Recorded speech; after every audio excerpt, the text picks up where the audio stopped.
தஞ்சை திருச்சி தேசிய நெடுஞ்சாலையில் சமயபுரம் மாரியம்மன் கோவிலுக்கு பாத யாத்திரையாக சென்ற பக்தர்கள் மீது சரக்கு வாகனம் மோதி 8 வயது சிறுவன் உட்பட 18 பேர் காயமடைந்தனர். இது தொடர்பான கூடுதல் தகவல்களோடு இணைகிறார் எமது செய்தியாளர் ராஜ்குமார். அவரிடம் பேசலாம். வணக்கம் ராஜ்குமார், இந்த விபத்து தொடர்பான முழு விவரம். அதாவது தஞ்சை திருச்சி தேசிய நெடுஞ்சாலையில் துவாக்குடி அருகே சரக்கு வாகனம் மோதி 8 வயது ஆண் குழந்தை உட்பட 18 பேர் காயமடைந்தனர். தற்போது தஞ்சை அரசு மருத்துவக் கல்லூரி மருத்துவமனையில் சிகிச்சைக்காக அனுமதிக்கப்பட்டுள்ளனர். புதுக்கோட்டை மாவட்டம் கந்தரக்கோட்டை தாலுகா மஞ்சப்பேட்டை கிராமத்தைச் சேர்ந்த 20க்கும் மேற்பட்டோர் திருச்சி சமயபுரம் மாரியம்மன் கோவிலுக்கு நேர்த்திக்கடன் செலுத்த பாத யாத்திரையாக தஞ்சை திருச்சி தேசிய நெடுஞ்சாலையில் துவாக்குடி அருகே சென்று கொண்டிருந்த போது பின்னால் வந்த சரக்கு வாகனம் மோதியதில் 8 வயது ஆண் குழந்தை, 3 ஆண்கள், 14 பெண்கள் உட்பட 18 பேர் காயமடைந்தனர்.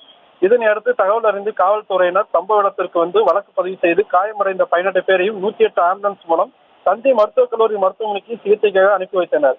இந்த சம்பவத்தால் பலத்த காயமடைந்து மாலா மற்றும் மகமாயி தீவிர சிகிச்சை பிரிவில் அனுமதிக்கப்பட்டுள்ளனர்.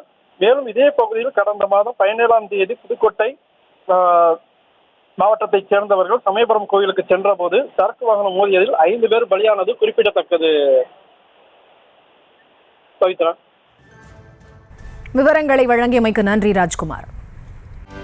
செய்திகளை உடனுக்குடனும் துல்லியமாகவும் தெரிந்து கொள்ள சப்ஸ்கிரைப் பண்ணுங்க.